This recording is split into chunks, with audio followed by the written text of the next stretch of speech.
오늘은 이사야 40장에서 66장, 우리가 일전에 이사야 1장에서 39장까지 살펴봤는데요. 남은 대목을 오늘 이 시간 포로기의 메시지라는 그런 주제 안에서 우리가 한번 살펴보도록 하겠습니다. 우리가 일전에 살펴봤듯이 이사야 1장에서 39장까지의 말씀은요, 심판과 경고의 말씀이 주를 이루는 그런 내용이었습니다. 그런데 40장이 되면서 우리가 방금 읽었듯이 전혀 다른 어조로 확 전환되는 걸 볼 수가 있죠. 40장 1절에 너희 하나님이 이르시되 너희는 위로하라, 내 백성을 위로하라. 심판의 말씀들이, 경고의 말씀들이 아주 날카롭게 선포됐단 말이죠. 39장까지. 그런데 갑자기 어조가 바뀌면서 너희는 위로하라, 내 백성을 위로하라 라는 하나님의 위로의 말씀이 선포되죠.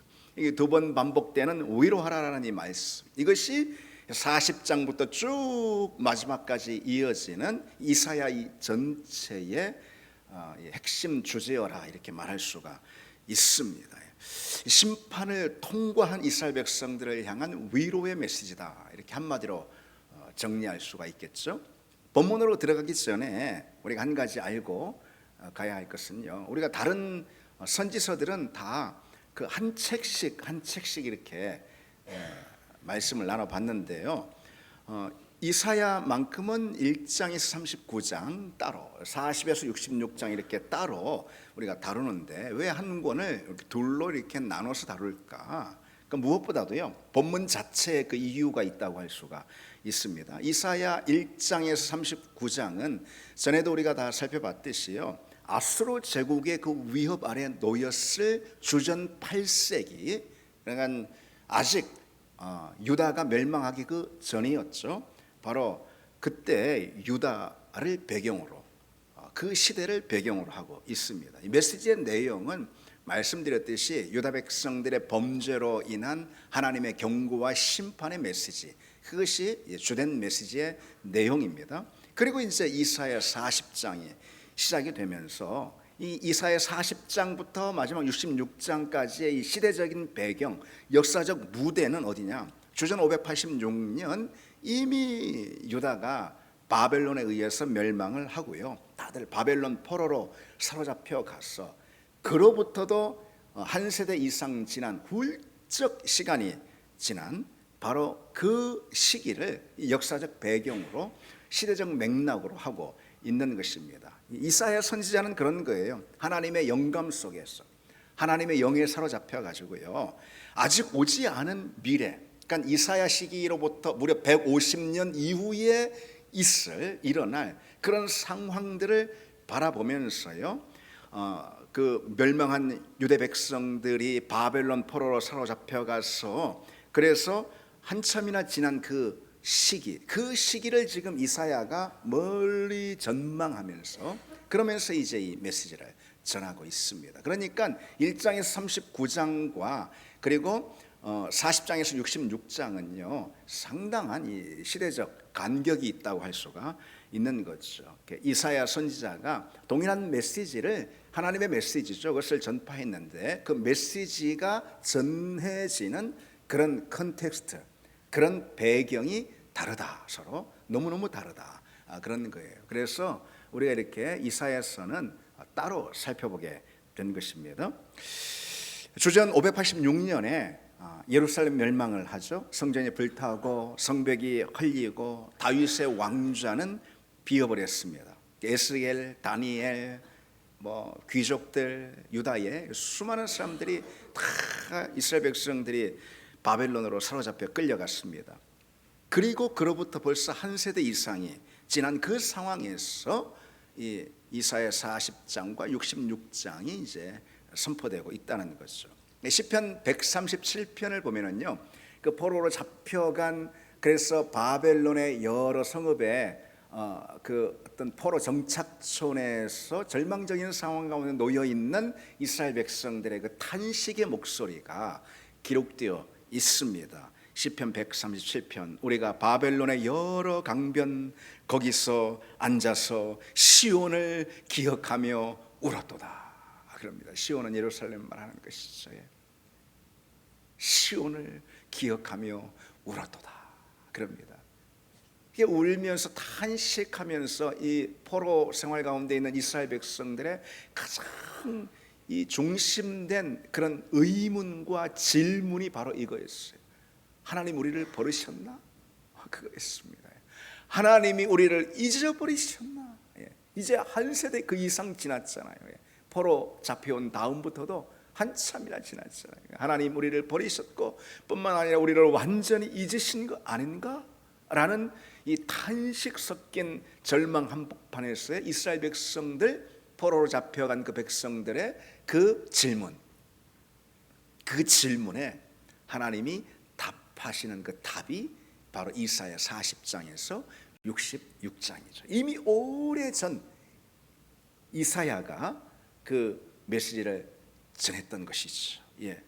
그런데 우리가 이 이사야 40장에서 66장의 내용도요, 다시 두 부분으로 우리가 나눠볼 수가 있습니다. 먼저는 40장에서 55장, 그리고 56장에서 마지막 66장, 이렇게 메시지의 성격으로 봐서 이 두 부분으로 나눌 수가 있는데요. 40에서 55장은요, 바벨론으로부터의 해방을 지금 포로로 사로잡혀 있는 그 백성들을 향해서 선포하는 것이고, 특별히 완전한 해방은 여호와의 종이 가져오는 그 해방이다라고 말씀하면서 여호와의 종에 대한 메시지를 거듭해서 주고 있는 걸 볼 수 있어요. 그게 바로 40에서 55장입니다. 그 다음에 56에서 66장까지는요, 이제 포로로 귀환한 다음에 예루살렘에서 이스라엘 백성들의 삶의 모습을 담아두면서요, 그러면서 이스라엘 백성이라는 그 범주에 갇히지 않고 우주적 구속 사역, 하나님의 우주적 어떤 구속의 비전을 이 55장에서 66장까지는 선포하고 있다고 할 수가 있어요. 그래서 하나님의 새로운 비전인 새 하늘과 새 땅, 여러분 요한계시록의 새 하늘과 새 땅 기억나시죠? 이사야서에 이미 예언되어 있는, 하나님이 이사야를 통해서 이미 한 700여 년 전에 이미 선포하신, 계시록 이전에 왜 새 하늘과 새 땅이 이사야서에 기록되어 있습니다. 먼저 그 둘로 나눌 수 있다고 했는데 40에서 55장부터 좀 보면은요, 이 대목의 중심을 관통하는 주제는 아까 말씀드렸듯이 여호와의 종입니다. 매우 중요한 주제입니다. 하나님은 바벨론에 포로된 그 백성들을 고향으로 돌려 보내겠다라는, 내 백성을 다시 예루살렘으로 귀환시키겠다라는 제2의 출애굽에 대해서 약속을 하십니다. 그렇겠죠. 지금 바벨론 포로로 사로잡혀 있었던 유다 백성들 입장에서 보면은 예루살렘으로 귀환하는 것이 제2의 출애굽 아니겠습니까? 제2의 출애굽을 약속을 하십니다. 그러나 물리적인 귀환이 있잖아요. 이것이 궁극적인 답은 아닌 거예요. 그렇지 않습니까? 그저 장소만 옮긴 거지. 포로로 잡혀가 있는 그 포로촌에서 예루살렘으로 장소만 옮겨진 거지, 정치적인 해방만 주어진 거지, 물리적인 자유만 주어진 거지, 여전히 예루살렘으로 포로 귀환한 이 백성들의 삶의 모습 역시 어떻습니까? 죄로 가득 차 있고, 그리고 여전히 영적인 실패 가운데 놓여 있고, 깊은 믿음의 침체 가운데 놓여 있을 수 있는 거 아니겠어요? 그렇죠? 마치 출애굽한 애굽에서 나온 이스라엘 백성들 가나안 땅에 정착했지만, 그러나 그것이 완전한 영적인 자유를 이들에게 보장해 주지 않았듯이 말이죠. 가나안 땅에서 이들이 범죄하고 하나님부터 등을 돌리고 그러지 않습니까? 너희들도 똑같을 거 아니겠냐 이거죠. 그래서 궁극적인 자유와 해방의 말씀을 주시는데, 그 궁극적인 자유와 해방의 중심에 누가 있냐? 여호와의 종이 있다라는 거예요. 바로 구원자라는 거예요. 구원자, 메시아라는 것입니다. 이사야서에서 여호와의 종에 관한 이 네 편의 노래가 나옵니다. 이 종의 노래라고 해서 아주 중요합니다. 종의 노래. 네 편의 노래가 나오는데 바로 42장, 49장, 50장 그리고 52장에서 53장 이렇게 해서 네 편의 종의 노래가 나옵니다. 이 종의 노래를 가만히 살펴보면은 처음에는 이스라엘 민족 전체가 여호와의 종을 대변합니다. 그러다가 점점 한 사람, 구체적인 한 사람, 이상적인 한 인물에 좁혀집니다. 한 인물로 좁혀집니다. 그리고 절정인 이사야 53장에 이르러서는 고난받는 종에 관한 노래가 나옵니다. 누구죠, 여러분? 예수 그리스도. 십자가에 달리신 예수 그리스도죠. 그래서 이 유명한 말씀이 바로 이 대목에서 나오는 거예요. 그가 찔림은 우리의 허물 때문이에요. 그가 상함은 우리의 죄악 때문이라. 55장 5절 말씀이에요. 그래서 물리적인 포로 귀환, 정치적인 해방 이것으로 되는 것이 아니다. 궁극적인 구원이 선포되어야 된다. 그 궁극적인 구원은 어떻게 오느냐?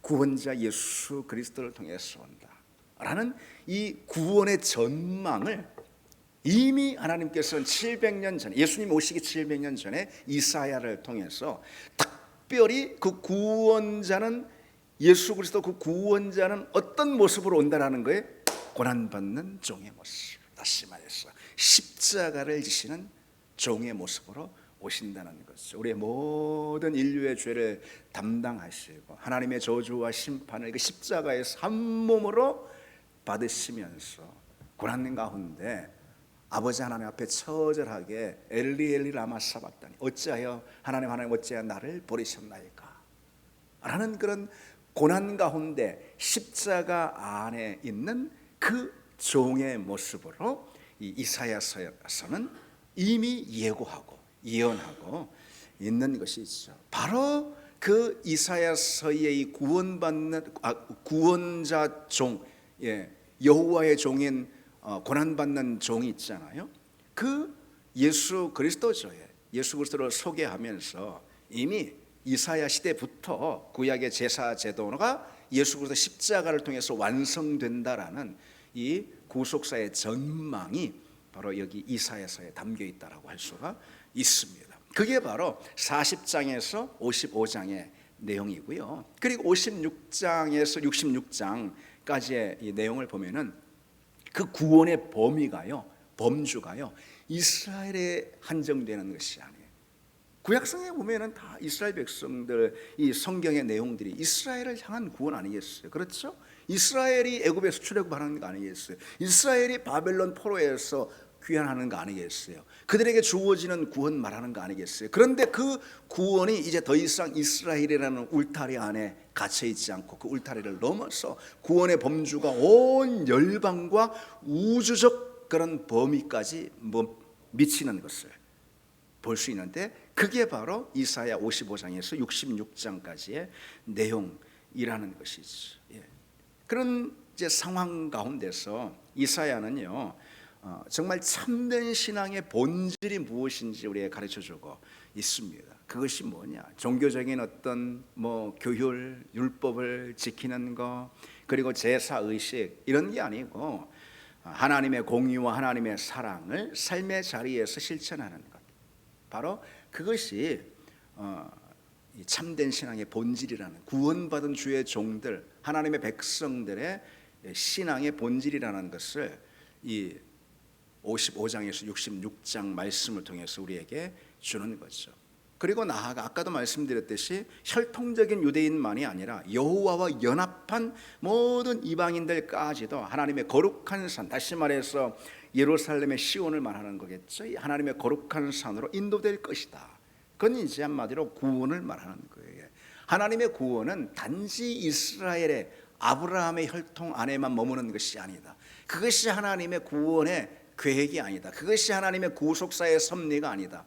하나님의 섭리는 어디까지 펼쳐진다는 거예요? 온 열방, 모든 민족들. 이것은 정말 이 당시로 보면은요 코페르니쿠스적인 전환이라고 할 수가, 획기적인 전환이라고 할 수가 있습니다. 당시 유대인들은 상상할 수가 없었던 거거든요. 그것을 구원, 그러면은 이들은 선민 의식 가운데 우리의 구원, 유대 민족의 구원, 이스라엘의 구원, 그게 전부였어요.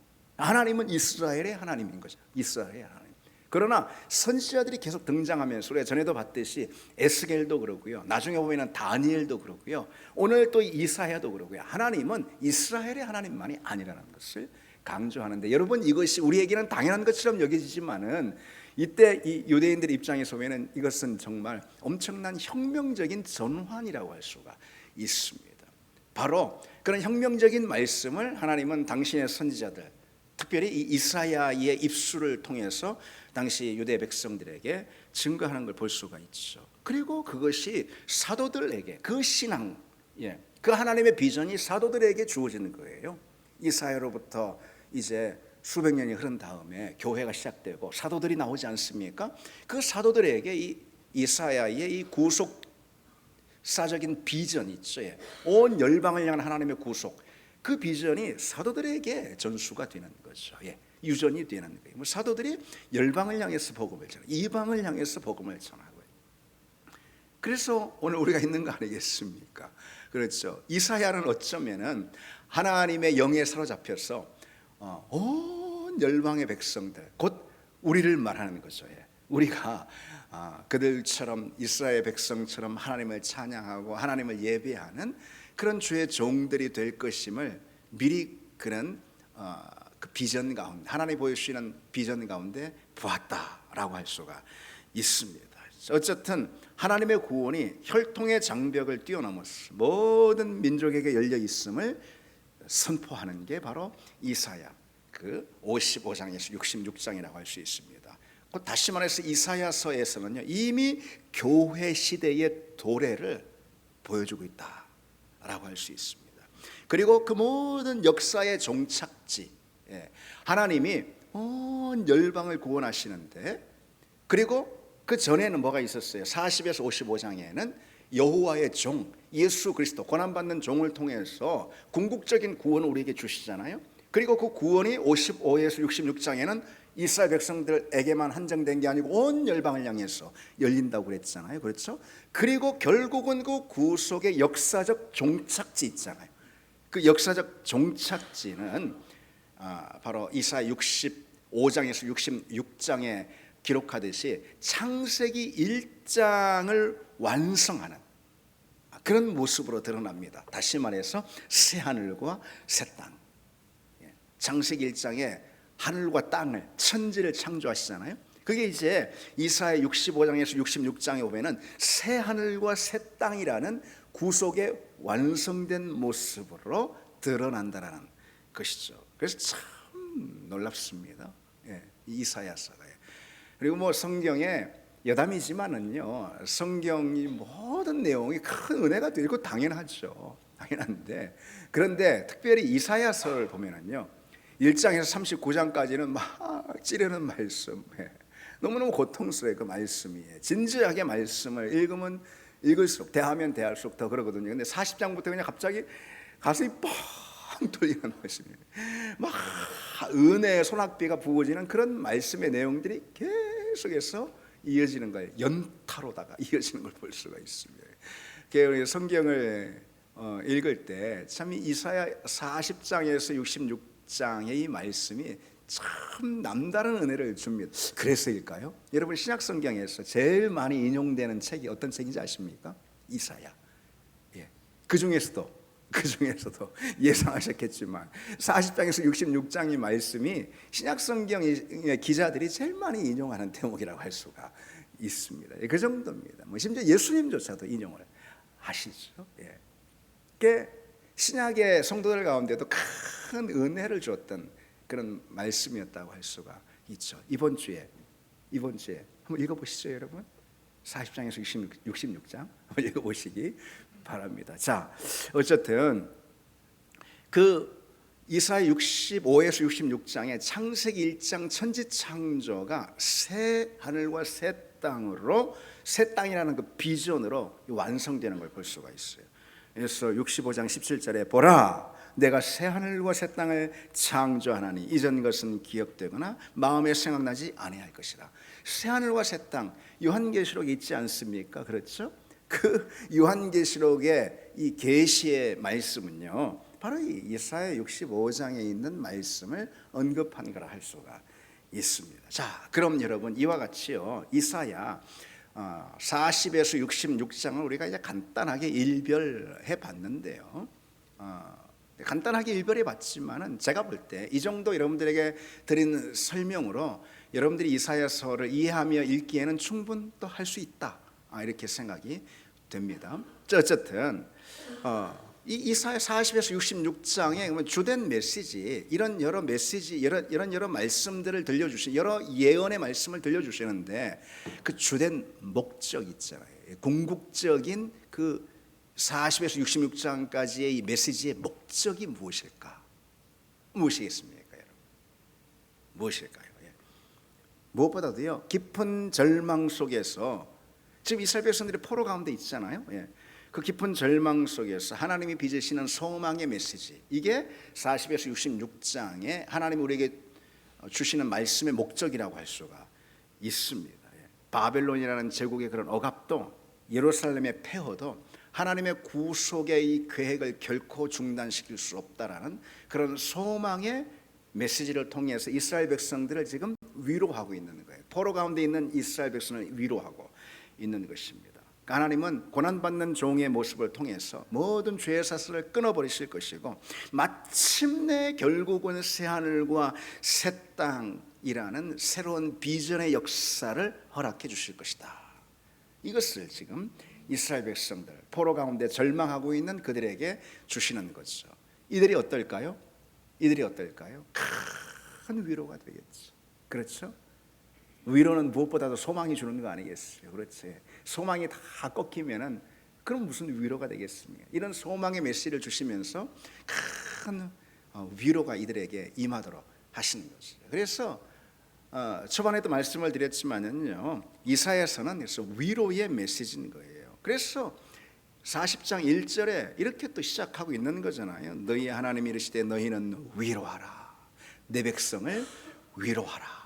두 번이나 이렇게 연거푸 명령하십니다. 성전이 불타고 그리고 약속의 땅이 빼앗기고 모든 소망이 사라진 것 같은 바로 그 절망의 밑바닥에서 하나님은 심판자로 그들에게 나타나시는 것이 아니라 위로자로 그들 앞에 서시는 거죠. 그래서 그 하나님의 위로는 그저 뭐 어떤 감정적인 터치에 그치는 것이 아니죠. 하나님의 위로의 말씀은 창조의 능력이 있는 줄 믿습니다.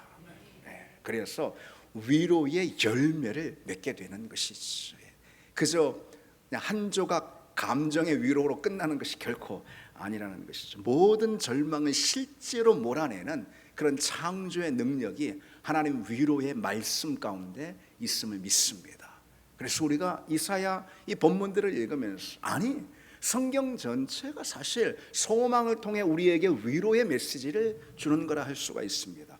따라서 우리가 성경의 말씀, 곧 하나님의 말씀, 그 말씀은 어떤 말씀이에요? 위로의 말씀인 거예요. 그 위로의 말씀, 하나님의 말씀을 우리가 접할 때 그때마다 그 위로의 말씀은 우리 가운데 모든 절망을 몰아내는 능력과 권세가 될 줄 믿습니다.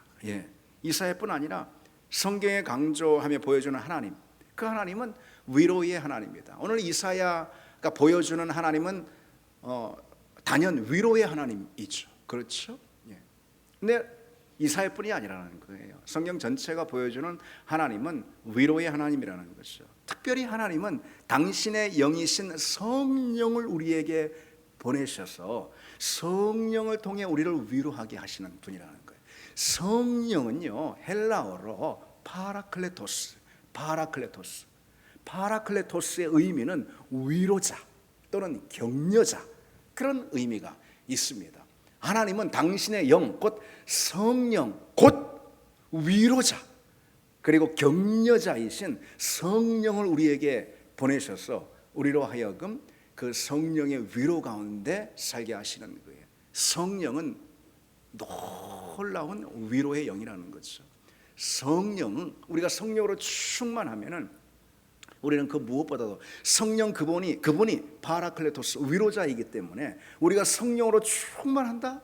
그러면은 무엇으로 충만하다라는 거죠? 하나님의 위로로 충만하다는 거죠. 거죠. 그죠? 아까 말씀드린 대로 한 조각 감정의 어떤 위로가 아니고요.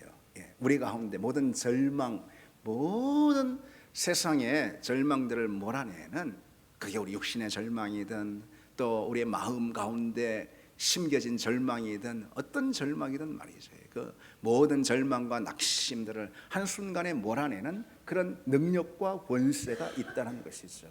우리가 성령으로 충만할 때 말이죠. 성령 충만은 곧 하나님의 위로로 충만한 것입니다. 성령 충만은 하나님의 위로로 충만하다는 것이죠. 여러분, 우리가 어디 가서 무슨 위로를 받을 수 있겠습니까? 받아야 봤자 무슨 그것은 한 조각 사람이 건네는 위로의 말, 물론 그것도 우리에게 큰 힘이 됩니다. 큰 위로가 됩니다. 그러나 그리고 아무 변화가 없는 것이 사실은 위로 아니겠어요? 사람이 건네는 위로의 말 아니겠습니까? 그러나 하나님의 위로는 다른 것이죠. 여러분, 우리가 위로를 받는다면 누구의 위로를 받아야 해요? 하나님의 위로를 받아요. 하나님은 특별히 그분의 영이신 성령, 그 성령의 이름은 위로자라니까요. 위로자, 다른 이름이 아니에요. 위로자이고 격려자인 거예요. 그 성령의 이름인 것입니다. 그 성령을 통해서 우리 가운데 하나님의 위로를 주시는 거죠. 그래서 우리가 믿는 하나님은 다른 어떤 분이기 전에 위로자라는 거예요. 그렇죠. 위로자, 하나님은 당신의 영이신 성령을 통해서 일하시는 분이잖아요. 따라서 우리 하나님은 그 하나님의 많은 속성 가운데 그 어떤 속성보다도 우리는 하나님은 위로자다라는 이 사실에 집중해야 하는 것입니다. 그래서 오늘 본문인 이사야뿐만 아니라 성경의 많은 내용들이 하나님의 위로를 우리에게 선포하고 있는 거죠. 여러분, 그 위로는 우리가 어떻게 누립니까? 그 위로는 힘이 있습니다. 그 위로는 모든 절망에서 우리를 일으켜 세우는 힘이 있습니다. 그 위로는 모든 절망을 돌파하게 하는 그런 능력이 됩니다. 모든 절망을 해체하고 몰아내는 그런 능력이 된다는, 실제 그런 능력이 되는 것이죠. 여러분, 그 위로 우리가 어떻게 받습니까? 말씀드렸듯이 성령으로 충만한 것이죠. 우리가 성령으로 충만할 때 그 위로가 우리 가운데 임한다라는 이 사실 여러분 기억하시고, 오늘도 그래서 우리는 성령 충만을 갈망하고 성령 충만을 구하는 것이죠. 우리가 위로받지 못해서 낙심에 넘어졌다면은 그 이유가 무엇입니까? 우리 놓인 환경과 상황이 그만큼 절망적이라서 아닐걸요. 그렇지 않습니다.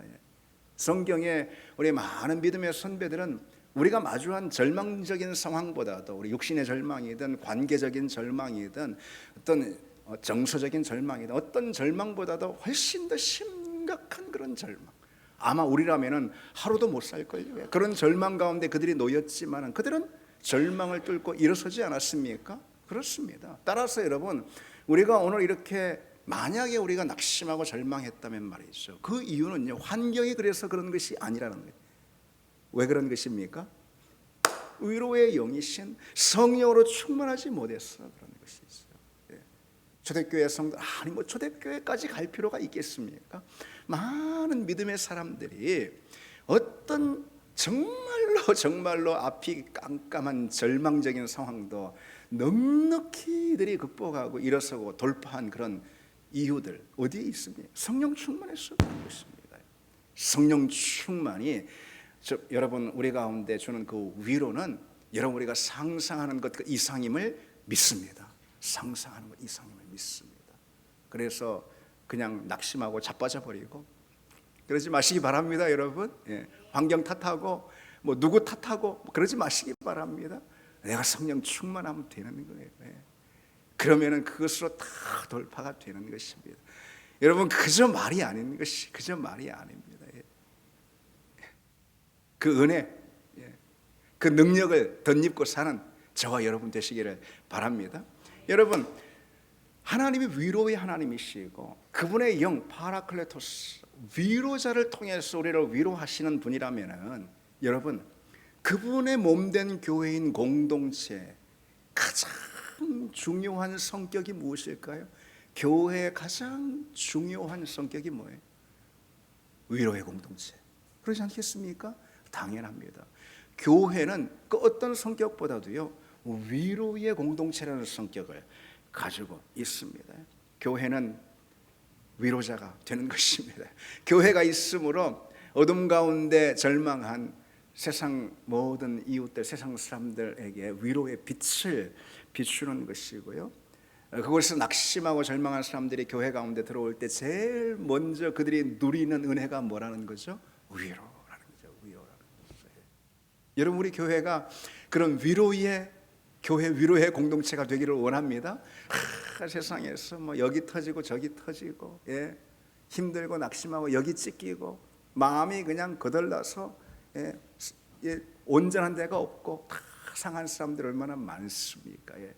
그 사람들이 우리 교회 와서 우리 교회에서 누리는 가장 큰 은혜는 바로 위로. 우리 교회 성령으로 충만한 교회면은, 우리 모두가 성령 충만한 종들이라면은 그 당연한 거 아니겠습니까? 성령이 주시는 위로로 그들이 충만해지고 다시 되살아나는, 소생하고 회복하는 그런 역사들. 위로받아야 소생할 거 아니겠어요? 그렇죠? 아무리 강한 사람이라도 여기 터지고 저기 찢기는데 위로받지 못하면 영역이 일어나지 못합니다. 아무리 힘들어도요, 아무리 낙심이 되는 상황을 만나도요, 위로받으면 다시 살아난다니까요. 소생한다니까요. 여러분, 우리 교회가 성령 충만한 교회가 되어서 그런 은혜들이 늘 넘쳐나는, 그런 이야기들이 계속 쓰여가는 그런 교회가 되기를 원합니다. 여러분, 친한 사람들 가운데는 이 긴장이 풀리는 이완이 있잖아요. 관계적으로 그렇잖아요. 뭐든 다 이게 받아들여지는, 온유함으로 받아들여지는 거예요. 교회가 바로 그런 곳이라는 거죠. 위로의 내용이 그런 거니까 그렇잖아요. 위로받으면은 그렇게 되는 거잖아요. 교회는 긴장을 풀 수 있는 그런 안식처가 돼야 합니다. 왜? 위로의 공동체니까. 정신 바짝 차리지 않으면은 그냥 눈 뜬 채로 코베인 받는, 정신 바짝 차려야지만 살 수 있는, 여러분, 그런 곳이 교회면 되겠습니까? 세상은 그런 곳이에요. 세상은 잠시 정신 놓잖아요. 그러면 다 털려버려요. 정신 바짝 차리지 않으면 안 됩니다. 교회는 그처럼 세상에서 받은 그런 긴장들 있죠. 그것이 이완이 돼서 풀리는 그런 안식처가 교회가 돼야 하지 않겠습니까? 무엇으로 그런 안식을 우리가 줄 수 있겠습니까? 위로죠. 위로는 누가 줄 수 있습니까? 성령 충만한 사람들이죠. 여러분, 세상과 가정의 다른 점이 그런 거 아니겠습니까? 세상은 엄격한 인과율이 지배하는 그런 것이죠. 눈에는 눈, 이에는 이, 바로 인과율인 것입니다. 여러분, 직장에서 언감생심 따뜻한 위로를 기대할 수가 있겠습니까? 뭐 실수하고 뭐 그랬는데 뭐 괜찮아. 뭐 프로젝트 잘못해가지고선 막 한 15억 날려버렸는데 그 팀에서 괜찮아, 뭐 그럴 수도 있지, 뭐 그럽니까? 그런 것이 아니잖아요, 세상에는. 그러나 가정은 어떻습니까? 가정은 빈틈을 좀 보여도 되는 곳이잖아요. 그러니 가정 아니겠어요? 그렇죠. 세상은 빈틈 보였다가는 그냥 직장에서 잘리는 거예요. 가정은 빈틈을 보일 수 있는 그런 것이죠. 왜? 위로가 있으니까, 받아줌이 있으니까, 넉넉함이 있으니까, 그런 거예요. 그러니까 거기서 위로받고 어떻게 하는 거, 세상에서 정신 바짝 차려야 되는 걸 세상에서 감당할 수 있게 되는 거예요. 그것을 가정에서도 정신 바짝 차려야 되고, 세상에서 동일하게 그런 인과율이 적용되고, 어떻게 삽니까? 교회가 어떤 곳입니까? 교회는 가정 같은 곳 아니겠습니까? 교회는 서로가 서로를 보듬어주고 위로해주는 따뜻한 위로의 처소가 돼야 하는 것이죠. 그래서 교회는, 여러분, 우리가 실수해도 있잖아요, 좀 잘 못해도 있잖아요, 너무 두려워하거나 너무 걱정하지 않아도 되는 곳이 돼야 합니다. 그렇습니다. 목사도요, 좀 실수해도 너 그래 좀 우리 성도들이 막 그거 가지고서 막 날카롭게 하는 성도들 아니야, 좀 그런 마음이 있어야 하지 않겠어요? 그렇죠? 성도들도 마찬가지예요. 좀 실수하고 좀 다른 사람 눈에 보여 좀 모자란 부분이 있고 좀 부족한 부분이 있어도 그래도 막 긴장하고 그러지 않아도 되는 곳이 어디예요? 교회라는 거예요. 여러분, 우리가 하나님이 그냥 조만한 빈틈도 하나님이 봐주시지 않는 분이라 우리가 하나님 앞에 나올 수 있어요? 이 시간 이 자리에 하나님 앞에 설 수 있습니까? 없습니다. 천둥 번개가 나와가지고 우리를 치시지 하나님이. 근데 우리가 좀 실수하고 모자란 부분이 있어도 하나님 너그럽게 받아주시니까 우리가 나와서 죄와 허물을 가지고 나와 회개하며 용서를 구하며 또 예배할 수 있는 거 아니겠습니까? 하나님 사랑의 하나님이다 나올 수 있는 거 아니겠어요? 그렇죠? 교회도 그래야 하는 것입니다. 교회도 상대를 서로 다르고 상대 서로 우리가 다 다릅니다. 그리고 또 모자란 부분도 있습니다. 내 눈에 볼 때 좀 부족한 부분도 다 있습니다. 그 받아주고 그것을 너그러운 마음으로 용납하는 것. 여러분 이게 뭡니까? 그게 위로 아니고 무엇이겠습니까? 그 위로는 성령으로 충만한 교회의 가장 중요하고 핵심적인 모습이라는 이 사실. 위로의 공동체, 위로의 종들이 되는, 그리고 또 나아가서 이 땅의 지역을 향해서 위로의 등불을 비추는 그런 우리 교회가 되기를 바랍니다. 우리 같이 찬양하시겠습니다.